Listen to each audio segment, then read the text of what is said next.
കുറച്ച് നാളുകളായി നമ്മുടെ കേരളത്തിൽ മനസ്സ് തകർക്കുന്ന ന്യൂസുകൾ മാത്രമേ കേൾക്കാനുണ്ടായുള്ളൂ.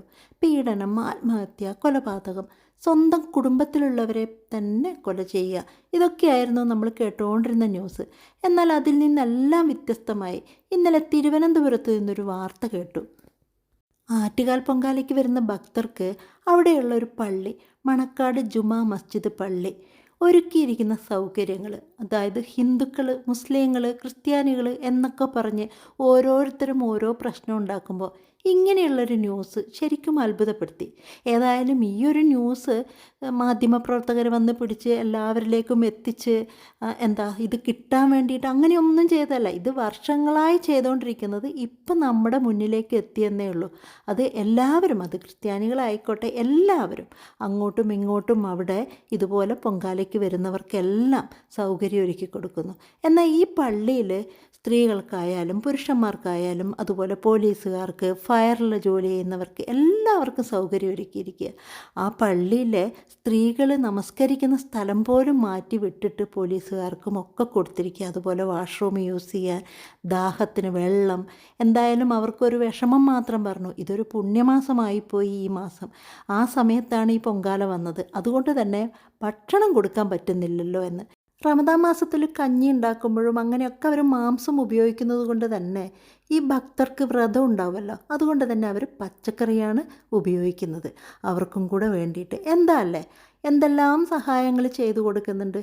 ഏതായാലും ഇത് മാധ്യമപ്രവർത്തകർ കാണാനോ അല്ലെങ്കിൽ ഇത് വൈറലാക്കാനോ അങ്ങനെയൊന്നും ചെയ്തതല്ല. ഇവർ വർഷങ്ങളായിട്ട് ഈ സൗകര്യങ്ങളൊക്കെ ചെയ്തു കൊടുക്കുന്നതാണ്. അതുപോലെ തന്നെ നമ്മൾ മുമ്പും ഇതുപോലെ കേരളത്തിലും മതസൗഹാർദ്ദം തന്നെയാണല്ലേ. ഒരു മുസ്ലിം വീട്ടിൽ പെരുന്നാളോ അല്ലെങ്കിൽ നോമ്പൊക്കെ ഉണ്ടാകുമ്പോൾ വൈകുന്നേരം നോമ്പ് തുറയുടെ കടി നമ്മുടെ, അതായത് ഹിന്ദുക്കളുടെ ആയാലും ക്രിസ്ത്യാനികളുടെ ആയാലും വീട്ടിലെത്തിക്കാതെ അവർ ഒറ്റയ്ക്ക് കഴിക്കില്ല. എത്ര ഇല്ലായ്മയുള്ള വീടായാലും ഒരു 2 അല്ലെ ഒരു 3 എടുത്തിട്ട് അവിടെയുള്ള കുഞ്ഞുങ്ങൾക്കെങ്കിലും കൊടുക്കുക എന്ന് പറഞ്ഞ് കൊണ്ടു കൊടുക്കാതെ അവർ നോമ്പ് തുറക്കില്ല. അത് നമ്മുടെ മതസൗഹാർദ്ദം തന്നെയാണ്. എന്തായാലും എല്ലാ കാര്യങ്ങളും ഇതുപോലെ സന്തോഷമായി പോകുമ്പോഴും പാൽപ്പായസത്തിൽ ഒരു തുള്ളി വിഷം ഉറ്റിക്കഴിഞ്ഞാൽ അത് നമുക്ക് ഉപയോഗിക്കാൻ പറ്റില്ലല്ലോ. അങ്ങനെ 2 or 3 ആൾക്കാരുള്ളത് കൊണ്ടാണ് എന്തെങ്കിലുമൊക്കെ ഇങ്ങനെ കേരളത്തിൽ സംഭവിച്ചിട്ടുള്ളത്. ആരൊക്കെ ശ്രമിച്ചാലും നമ്മുടെ കേരളത്തിലെ മതസൗഹാർദ്ദം ഒരിക്കലും മാറില്ല.